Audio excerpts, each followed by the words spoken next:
Hello guys, welcome to my channel Anant study 24। Guys, आज हम पढ़ेंगे वैदिक सभ्यता के विषय में। ये वीडियो आने वाले सभी एग्ज़ाम्स के लिए बहुत बहुत उपयोगी सिद्ध होने वाली है। गाइस, सभी वीडियोस के नोटिफिकेशन पाने के लिए चैनल को सब्सक्राइब करें और बेल आइकन को ज़रूर प्रेस कर लें।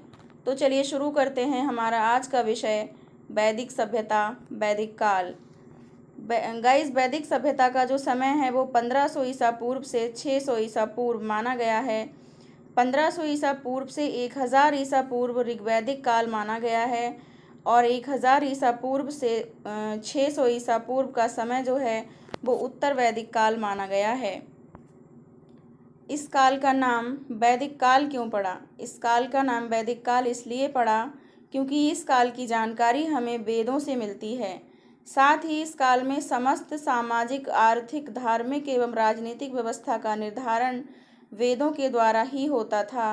अतः एक कारण ये भी है कि इस काल को वैदिक काल कहा जाता है। वैदिक काल का प्रारंभ। वैदिक काल के प्रारंभ के बारे में कोई प्रामाणिक जानकारी नहीं है, अतः इसे 1500 ईसा पूर्व माना गया है। वैदिक काल की समाप्ति के बारे में स्पष्ट एवं प्रामाणिक जानकारी है कि इस काल की अंतिम अवधि 600 ईसा पूर्व निर्धारित की गई है, क्योंकि 600 ईसा पूर्व से द्वितीय नगरीकरण हुआ तथा महाजनपद काल का उदय हुआ। इसी समय से जैन एवं बौद्ध धर्म का भी विकास हुआ। 600 ईसा पूर्व से लोहे का भी व्यापक प्रयोग प्रारंभ हो गया था। इन्हीं व्यापक तथ्यों के आधार पर इतिहासकारों ने वैदिक काल की अवधि को 1500 से 600 ईसा पूर्व माना है। वैदिक काल को दो भागों में विभक्त किया गया है, ऋग्वैदिक काल एवं उत्तर वैदिक काल। विभाजन का आधार मुख्यतः सामाजिक, आर्थिक, सांस्कृतिक तथा जीवन शैली में परिवर्तन माना गया है। विभाजन का आधार जो है वो खास तौर से जीवन शैली में परिवर्तन माना गया है। वैदिक काल के निर्माता कौन थे? वो कौन लोग थे जिन्होंने वैदिक सभ्यता का निर्माण किया था? वैदिक काल के निर्माता आर्यों को माना गया है। ऋग्वेद में कुल 33 बार आर्य शब्द का प्रयोग हुआ है। आर्य कोई प्रजाति या नस्ल सूचक शब्द नहीं है। आर्य संस्कृत भाषा का शब्द है जिसका अर्थ है कुलीन, श्रेष्ठ या उत्तम। आर्य कहाँ के मूल निवासी थे, इस विषय में मतभेद है। विदेशी मत के अनुसार इस विषय में मतभेद है। कुछ इतिहासकार जो हैं उनका मानना है कि आर्य मूल रूप से भारतीय नहीं थे, बल्कि ये विश्व के किसी अन्य भाग से आए थे। इस मत के प्रमुख समर्थक हैं Max Muller, Keith Edward, Dayanand Saraswati, DS Trivedi इत्यादि। दूसरा मत है स्वदेशी मत, जो इतिहासकार मानते हैं कि आर्य भारत के मूल निवासी थे। कुछ विद्वानों ने आर्यों को भारत का मूल निवासी माना है कि सिंधु घाटी सभ्यता के पतन के बाद कुछ समय तक भारतीय इतिहास अज्ञात रहा है। इस समय में वैदिक सभ्यता विकसित हुई होगी। इन विद्वानों का मानना है कि सिंधु घाटी सभ्यता के पतन के बाद कुछ समय तक जो है वो भारतीय इतिहास जो है अज्ञात रहा है, यानी उस समय के बारे में कोई जानकारी नहीं है कि उस समय में क्या हुआ होगा। तो उन लोगों का मानना है कि इस समय में वैदिक सभ्यता विकसित हुई होगी। इसके कुछ पुरातात्विक स्रोत और अभिलेख भी प्राप्त हुए हैं। वैदिक काल के विषय में जानकारी के अभिलेखीय स्रोत निम्नलिखित हैं। पहला है एशिया माइनर अथवा बोगसगोई का अभिलेख। एशिया माइनर अथवा बोगसगोई का अभिलेख, ये अभिलेख तुर्की में मिला है। इस अभिलेख के अनुसार लगभग 1400 ईसा पूर्व में तुर्की में हित्ती तथा मित्तनी नाम के दो कबीले थे। हित्ती कबीले तथा मित्तनी कबीले में निरंतर युद्ध होता रहता था तथा अंत में दोनों कबीलों ने शांति स्थापित करने हेतु एक समझौता किया तथा भविष्य में कभी युद्ध ना करने की कसम खाई। इन दोनों कबीलों में जो हमेशा युद्ध होता रहता था, इन्होंने सोचा कि युद्ध छोड़कर शांति स्थापित करते हैं, तो इन्होंने युद्ध ना करने की कसम खाई कि अब हम भविष्य में कभी युद्ध नहीं करेंगे। इन्होंने 4 देवताओं इंद्र, वरुण, मित्र तथा नासत्य की कसम खाई। नासत्य को औषधि का देवता माना गया है। इन्हीं चारों देवताओं का उल्लेख वैदिक काल में भी मिला है। यानी जिन चारों देवताओं की कसम इन लोगों ने खाई थी, इन्हीं चारों देवताओं का उल्लेख जो है वो वैदिक काल में भी मिला है। इससे स्पष्ट होता है कि आर्य मध्य एशियाई क्षेत्र के मूल निवासी थे। माना जाता है कि इन कबीलों के लोग कालांतर में भारत आए होंगे और संभवतः इन्होंने ही वैदिक सभ्यता का निर्माण किया होगा। दूसरा है ईरान का कस्सी अभिलेख। ये अभिलेख ईरान में मिला है जो लगभग 1600 ईसा पूर्व का है। इस अभिलेख के अनुसार ईरान के कुछ लोग भारत की ओर आए, अतः इससे भी स्पष्ट होता है कि आर्य भारत के मूल निवासी न होकर मध्य एशिया क्षेत्र से संबंधित थे। अब बात करते हैं वैदिक साहित्य की। वैदिक साहित्य को श्रुति साहित्य क्यों कहते हैं? वैदिक काल में ज्ञान को सुनकर पीढ़ी दर पीढ़ी आगे बढ़ाया जाता था, इसलिए वैदिक साहित्य को श्रुति साहित्य भी कहते हैं। यानी वैदिक काल में जो गुरु लोग ज्ञान दिया करते थे अपने शिष्यों को, वो लोग पीढ़ी दर पीढ़ी आगे बढ़ाया करते थे, इसीलिए इसको वैदिक साहित्य को श्रुति साहित्य भी कहते हैं। कालांतर में इस ज्ञान को महर्षि वेद व्यास द्वारा संकलित किया गया था। वेद व्यास का मूल नाम महर्षि कृष्ण द्वैपायन था। वेद व्यास वेदों के निर्माता नहीं हैं, केवल संकलनकर्ता थे। यानी वेद व्यास जो हैं वो वेदों के निर्माता नहीं हैं, उन्होंने स्वयं से वेदों की रचना नहीं की है, उन्होंने वेदों का संकलन किया है। अपौरुषेय, वैदिक साहित्य को अपौरुषेय भी कहा जाता है। वैदिक साहित्य की रचना को अपौरुषेय भी कहा जाता है क्योंकि माना जाता है कि वेदों की रचना ईश्वर द्वारा की गई है। ईश्वर ने ऋषियों को ज्ञान दिया, ऋषियों ने ज्ञान को पीढ़ी दर पीढ़ी आगे बढ़ाया और बाद में महर्षि वेद व्यास ने इस ज्ञान को वेदों के रूप में संकलित किया। नित्य साहित्य या संहिता।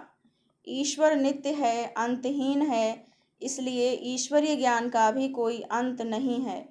इसीलिए वैदिक साहित्य को नित्य साहित्य या संहिता भी कहा जाता है। वेद 4 हैं: ऋग्वेद, सामवेद, यजुर्वेद और अथर्ववेद।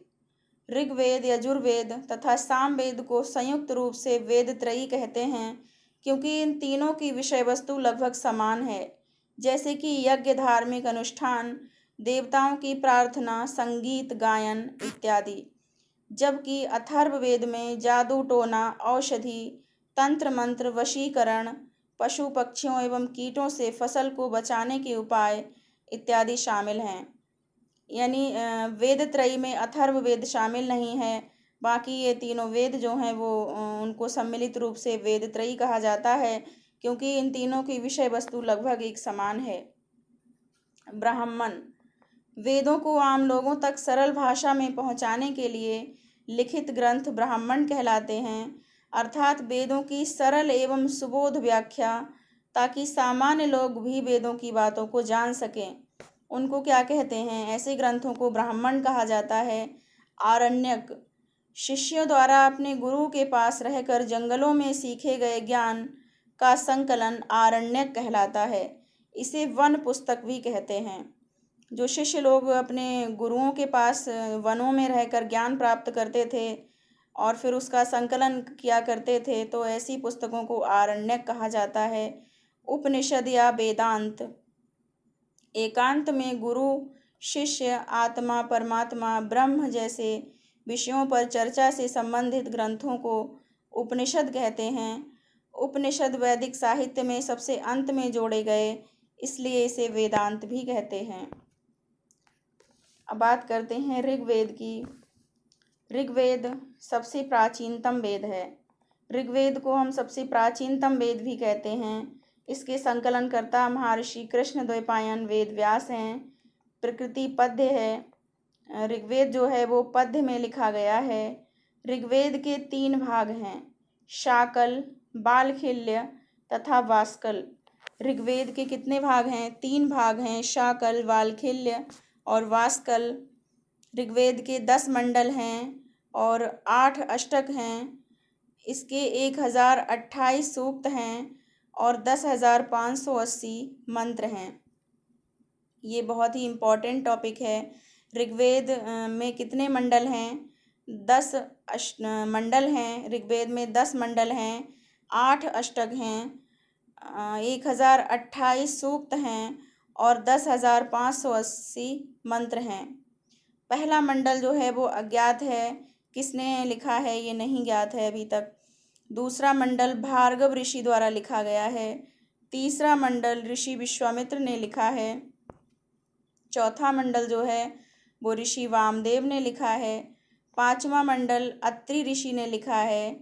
छठा मंडल भारद्वाज ऋषि द्वारा लिखा गया है। सातवां मंडल वशिष्ठ ऋषि द्वारा लिखा गया है और आठवां मंडल जो है वो कण्व ऋषि या अंगिरस द्वारा लिखा गया है। दूसरे मंडल से सातवें मंडल तक ऋग्वेद के सबसे प्राचीनतम मंडल हैं। इन मंडलों को प्राचीनतम मंडल, ऋषि मंडल या वंश मंडल या गोत्र मंडल के नाम से भी जाना जाता है। बाकी मंडलों को बाद में जोड़ा गया है। ऋग्वेद का प्रत्येक मंत्र जो है वो अग्नि देवता की उपासना से शुरू होता है। ऋग्वेद का प्रत्येक मंत्र किसकी उपासना से शुरू होता है? तो वो अग्नि देवता की उपासना से शुरू होता है। ऋग्वैदिक काल के प्रमुख देवता इंद्र हैं। गायत्री मंत्र की रचना विश्वामित्र ने की थी, जिसका उल्लेख ऋग्वेद के तीसरे मंडल में मिलता है। गायत्री मंत्र जो है वो ऋग्वेद के तीसरे मंडल में मिलता है और जिसकी रचना ऋषि विश्वामित्र द्वारा की गई है। चौथे मंडल में 3 राजाओं के मंत्रों का भी उल्लेख मिलता है। सातवां मंडल शिक्षा से संबंधित है। सातवें मंडल में दासराज युद्ध यानी 10 राजाओं का युद्ध का भी वर्णन मिलता है। दासराज युद्ध कौन से मंडल में मिलता है? तो ये 7वें मंडल में मिलता है। दासराज युद्ध क्या है? दासराज युद्ध 2 वर्गों के बीच हुआ था। एक वर्ग में भारत वंश का राजा सुदास था, जबकि दूसरे वर्ग में 10 अन्य राजा थे। दसराज युद्ध रावी नदी के तट पर हुआ था, जिसका प्राचीन नाम परुष्णी नदी है। रावी नदी का प्राचीन नाम क्या है? परुष्णी नदी है। तो दासराज युद्ध कहाँ हुआ था? परुष्णी नदी के तट पर हुआ था, जिसमें सुदास की जीत हुई थी। इसी वंश के नाम पर आगे चलकर हमारे देश का नाम भारत पड़ा था। राजा सुदास ने विश्वामित्र को हटाकर वशिष्ठ को अपना राजपुरोहित बना लिया था, जिस कारण से विश्वामित्र ने सुदास के खिलाफ 10 राजाओं का संघ इकट्ठा किया था। यानी ऋषि विश्वामित्र ने अपने अपमान का बदला लेने के लिए जो है वो 10 राजाओं का संघ इकट्ठा किया था, लेकिन फिर भी जीत जो है वो सुदास की हुई थी। 9वां मंडल सोमदेव को समर्पित है। 10वां मंडल ऋग्वेद का सबसे नवीनतम मंडल है। 10वें मंडल में पुरुष सूक्त, नदी सूक्त तथा विवाह सूक्त का वर्णन है। भारतीय इतिहास में पहली बार वर्ण शब्द का प्रयोग पुरुष सूक्त में मिलता है। ऋग्वेद के 10वें मंडल के पुरुष सूक्त से एक विराट पुरुष के शरीर के 4 भागों से 4 वर्णों की उत्पत्ति का उल्लेख मिलता है। ये 4 वर्ण कौन से हैं? ब्राह्मण, क्षत्रिय, वैश्य और शूद्र। ये जो वर्ण व्यवस्था है ये ऋग्वेद के 10वें मंडल में जो है वो देखने को मिलती है। ऋग्वेद के 10वें मंडल के पुरुष सूक्त में एक विराट पुरुष के शरीर से 4 वर्णों की उत्पत्ति का उल्लेख मिलता है, ब्राह्मण, क्षत्रिय, वैश्य और शूद्र। तो गाइज आज का टॉपिक हम यहीं पे समाप्त करेंगे।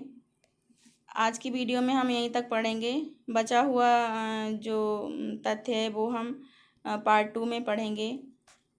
Thanks for watching.